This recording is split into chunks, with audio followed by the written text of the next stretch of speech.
Hola a todos, mi nombre es Iwahana Masifuenki Kukolai. En esta oportunidad vamos a abordar un tema que es llamado porfirias.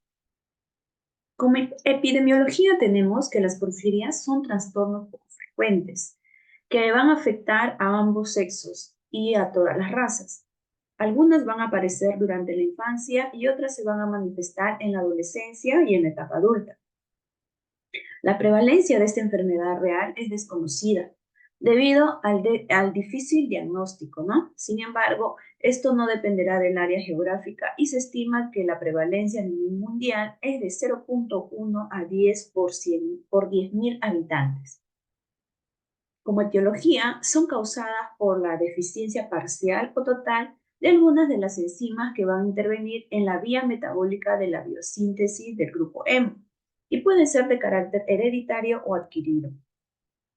El patrón específico que une a los diferentes tipos es la acumulación y excreción de intermediario del hemo, que se va a reflejar en la sobreproducción del sustrato sobre el que actúa la enzima defectuosa.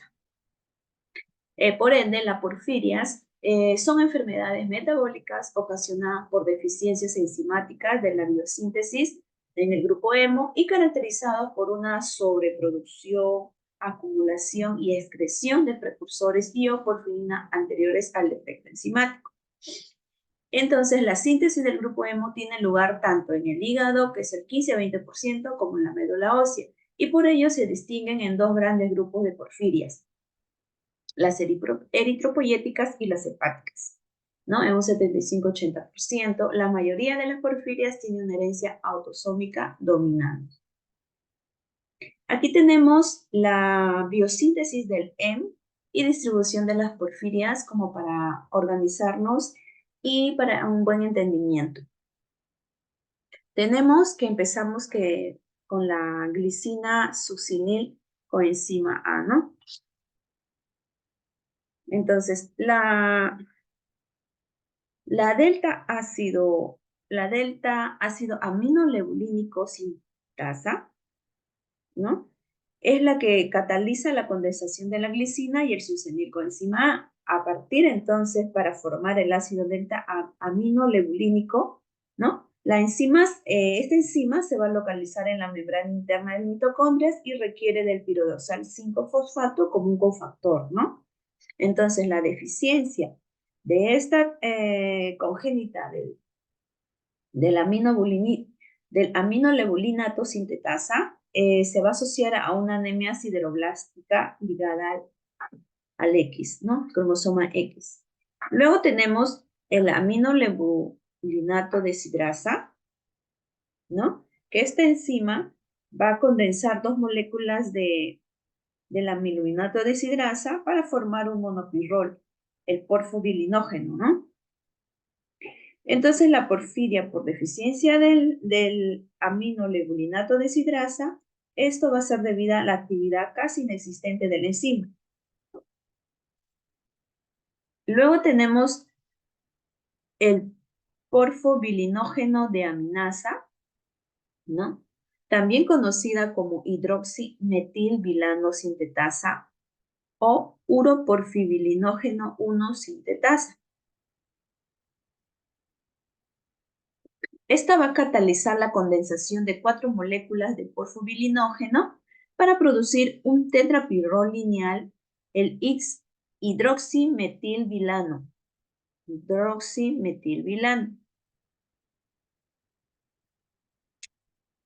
En ausencia de la enzima subsiguiente, lo que es el uroporfibilinógeno 3 cosintetasa,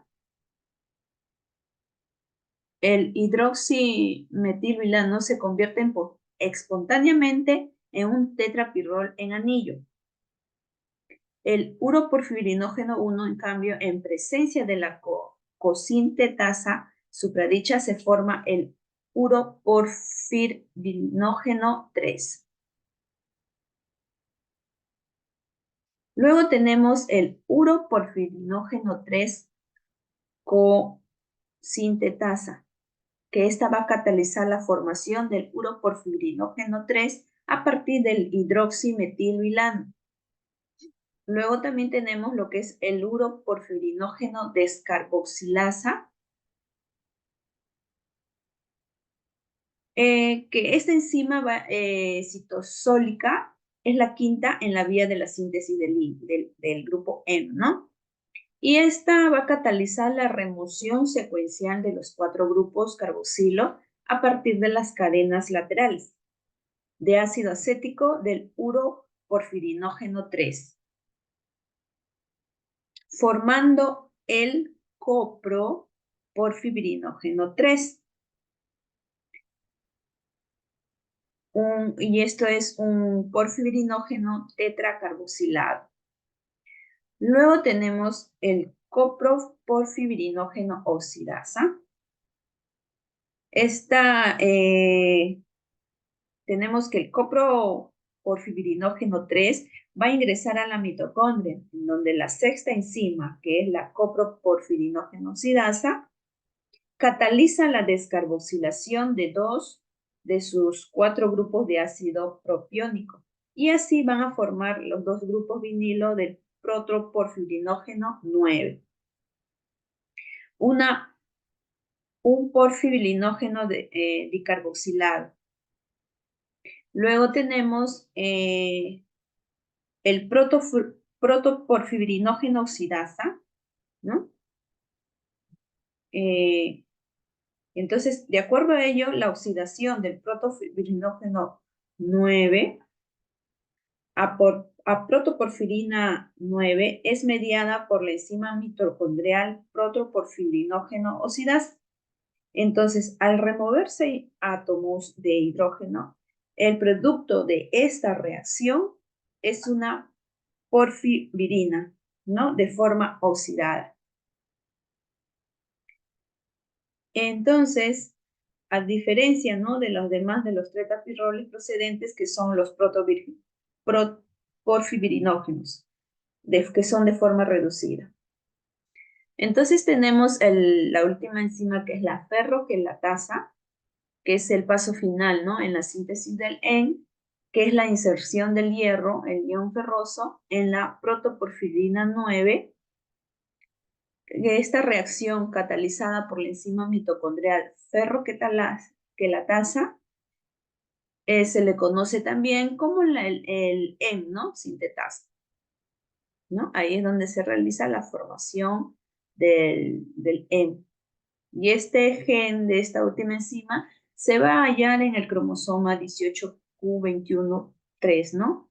Entonces la protoporfirina, entonces tenemos que, de acuerdo a este cuadro, es de cómo va realizándose la biosíntesis hasta llegar al grupo E. Y en la parte derecha tenemos a la deficiencia, es que se van a aparecer este tipo de enfermedades, ¿no? Como blumboporfiria, porfiria aguda intermitente, la porfiria eritropoyética congénita, la porfiria cutánea tarda, la coproporfiria hereditaria, la porfiria variegata y la protoporfiria eritropoyética. Aquí vamos a observar cómo lo vamos a clasificar.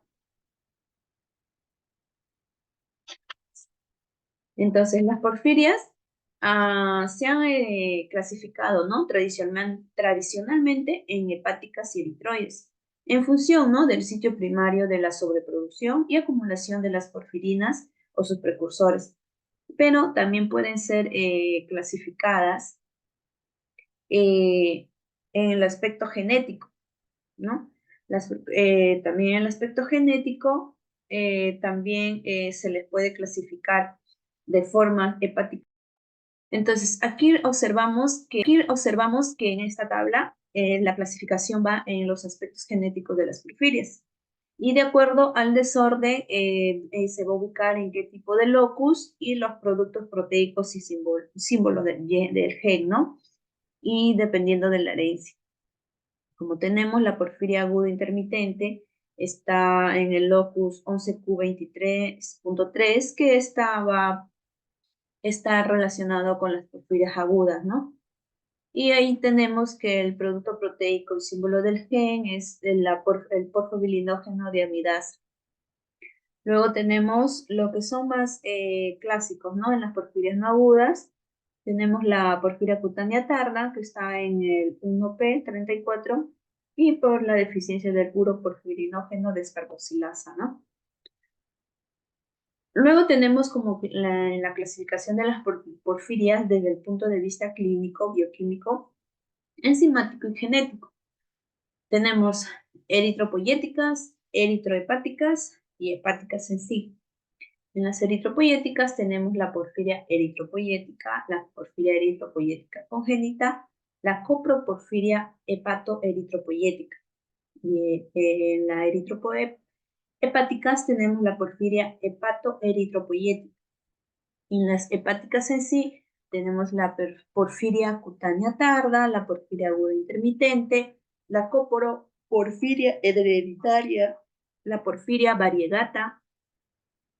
Y luego tenemos también la clasificación de las porfirias en sus formas cutáneas y no cutáneas. En las formas cutáneas tenemos la porfiria cutánea tarda, la protoporfirina eritropoyética, la porfiria variegata, coproporfirina hereditaria, la porfiria congénita eritropoyética, la porfiria hepatoeritropoyética, la protoporfiria dominante ligada al cromosoma, ¿no?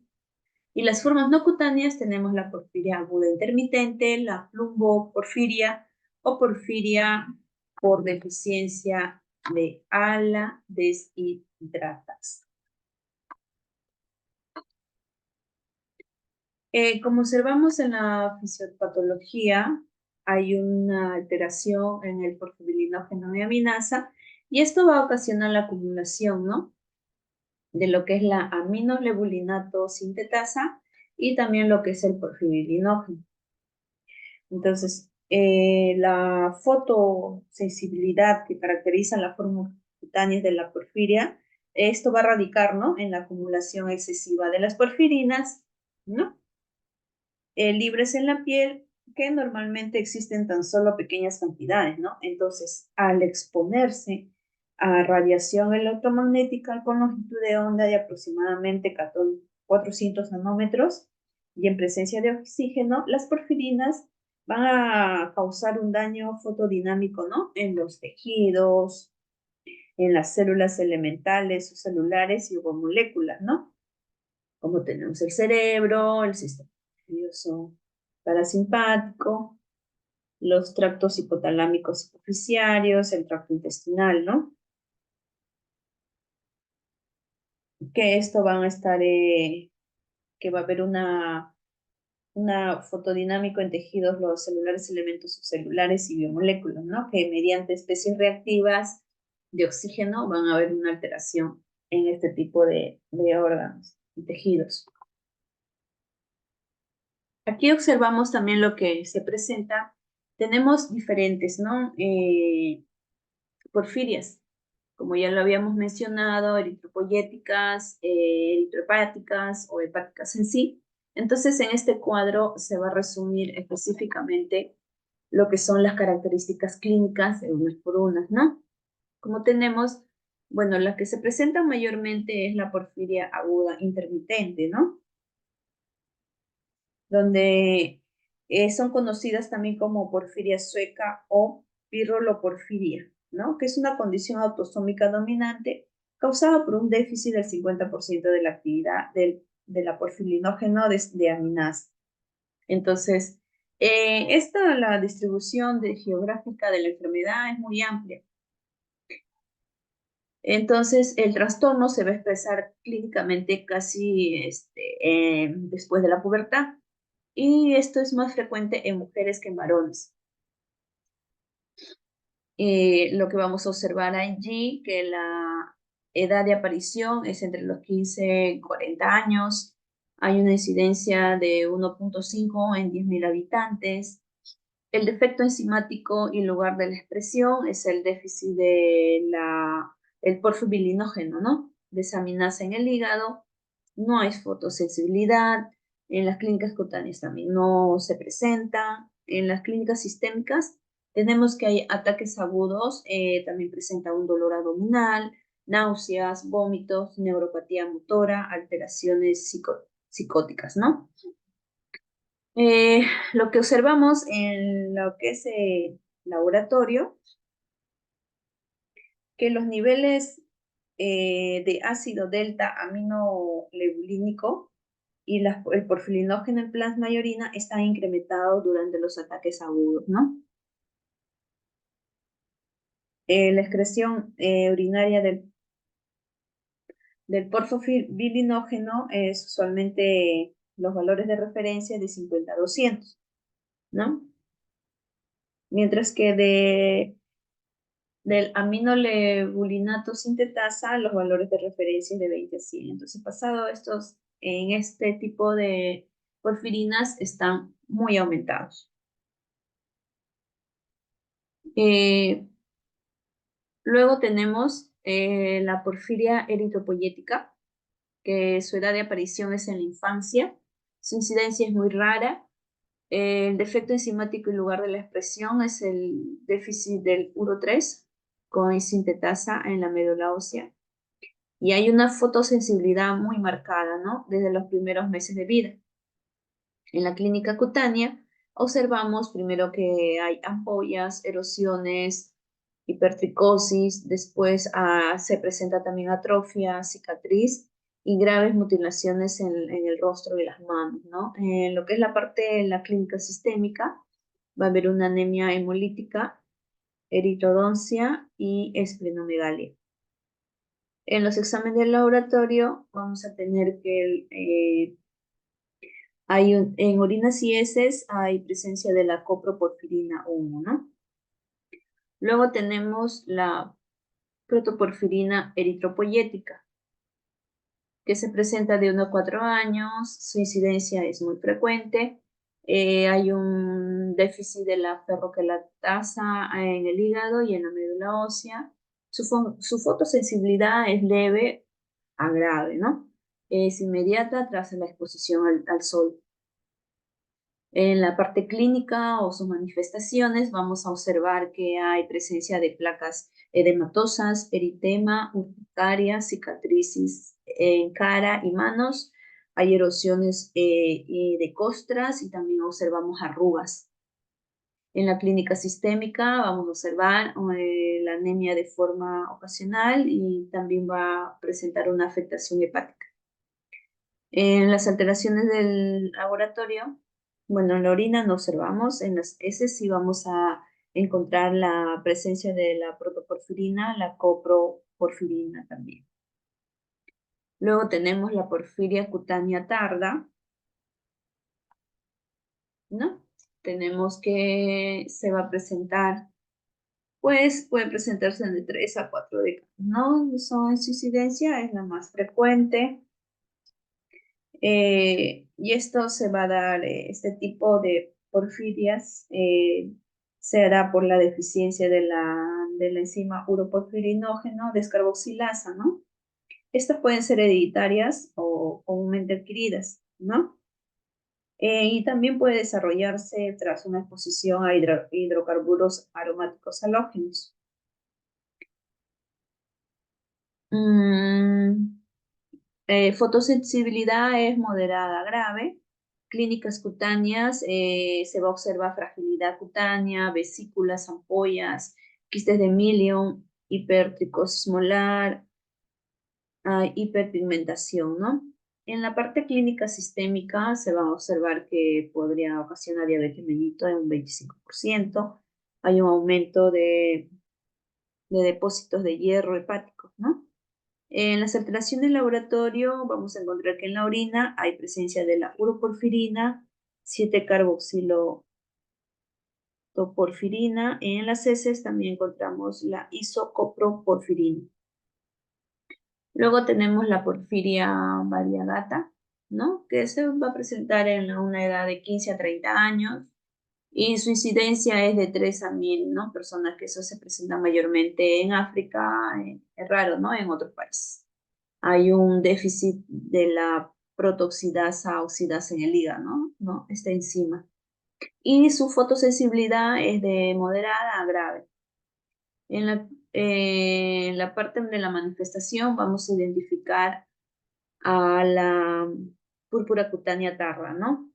En la clínica sistémica hay una sintomatología neurovisceral como en la porfiria aguda intermitente, ¿no? Tras los fármacos. En lo que es las alteraciones de laboratorio, ¿no? En los exámenes, vamos a observar que hay una aminolevulinato sintetasa y un aumento del porfirinógeno. En las heces encontramos la coproporfirina y el protoporfirinógeno. Luego tenemos la coproporfirina hereditaria, que esta se va a presentar en cualquier edad. Es mayormente muy rara, ¿no? Y se va a dar por el déficit de coprooxidasa en el hígado. Fotosensibilidad es infrecuente si observamos ampollas. Bueno, es aguda, es igual que la porfiria aguda intermitente, pero más leve, ¿no? Donde vamos a encontrar en la orina, en la aminolevulinato sintetasa, la enzima, y aumento del porfirinógeno. También hay aumento de la coproporfirina y en las heces también encontramos la coproporfirina. En el déficit de la aminolevulinato sintetasa deshidrotasa, también se presenta en cualquier edad. Es menos frecuente y es por el déficit de la aminolevulinato sintetasa, ¿no? Fotosensibilidad es ausente, en la clínica cutánea no observamos, ¿no?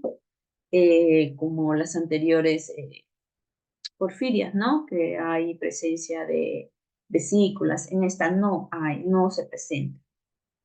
Y en la orina vamos a observar, ¿no? El resultado del aumento de la enzima aminolevulinato sintetasa. Y luego, por último, tenemos la porfiria hepatoeritrocítica, ¿no? Que estas se van a presentar en pacientes menores de 2 años. Es muy raro como incidencia, que esto se va a dar por el déficit de uro de carboxilasa en el hígado y la médula ósea.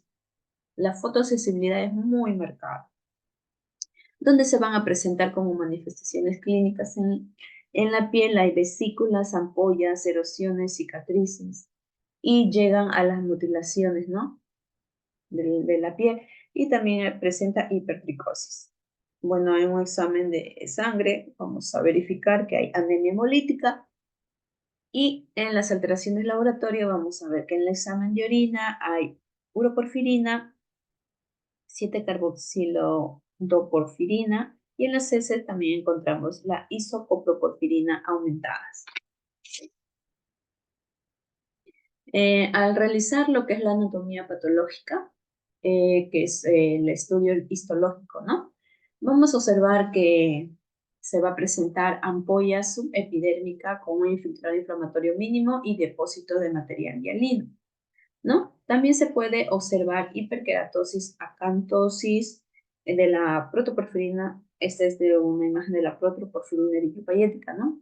Donde vamos a ver ampollas subepidérmicas con escaso infiltrado inflamatorio.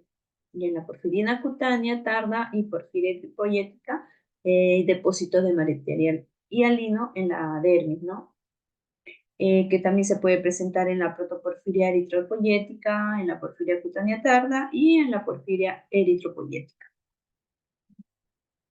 Los diagnósticos van de acuerdo a lo que es el tipo de porfirias, ¿no? Pero de caso general, una evaluación clínica detallada, ¿no? Que nos incluye antecedentes familiares, que es lo importante, ¿no? Una buena anamnesis, ¿no? Y realizar una exploración física, sobre todo en las zonas fotoexpuestas, ¿no? Entonces, es muy bueno realizar una buena anamnesis, un buen examen clínico, ¿no? Para llegar a fondo a diagnosticar este tipo de enfermedades que no son muy frecuentes. También se deben solicitar, ¿no? La medición bioquímica de porfirinas y sus precursores en sangre, de plasma, orina y en heces, ¿no? Los análisis de laboratorio especializados deben ser donde puedan medir la actividad enzimática, ¿no? Y los análisis genéticos especializados en buscar las mutaciones del ADN. Como tratamiento para este tipo de enfermedades es mayormente las flebotomías cada 2 semanas con extracciones de 400 a 500 mililitros por un lapso de 3 a 6 meses. Luego tenemos los antimaláricos, como son la cloroquina e hidroxicloroquina, 2 veces por semana durante 6 a 12 meses. También tenemos los quelantes de hierro, la dextrosamina, los inmunomoduladores como la tilidomina, el interferón, los antirretrovirales en caso de asociación con pacientes que cursan posiblemente este tipo de enfermedades, ¿no? Que pueden ser hepatitis C y VIH. Luego tenemos como pronóstico eh, que la esperanza de vida hepatoeritropoyética, ¿no? De las medidas de fotoprotección son obligatorias, ¿no? Y algunas terapias similares a las de la porfiria cutánea tarda. En la porfiria aguda intermitente normalmente se desencadena ataques, ¿no? Las cuales están asociadas a una alta mortalidad si no se van a tratar a tiempo. Entonces, por ello, es necesario identificar los factores precipitantes, manejos en cuidados intensivos, con control a base de analgésicos, antieméticos, infusiones de alginato. Como prevención, generalmente se implica, ¿no? A estos pacientes evitar desencadenantes conocidos, ¿no? Como ciertos medicamentos, alcohol, exposición a la luz solar y ciertos alimentos. También es importante llevar un estilo de vida saludable y seguir las recomendaciones, ¿no? Del médico especialista en porfirias para que él pueda gestionar los síntomas y prevenir la crisis aguda, ¿no? En este tipo de pacientes. Bueno, estas son las referencias bibliográficas que ayudaron, ¿no? A verificar al respecto al tema. Muchas gracias, eso es todo.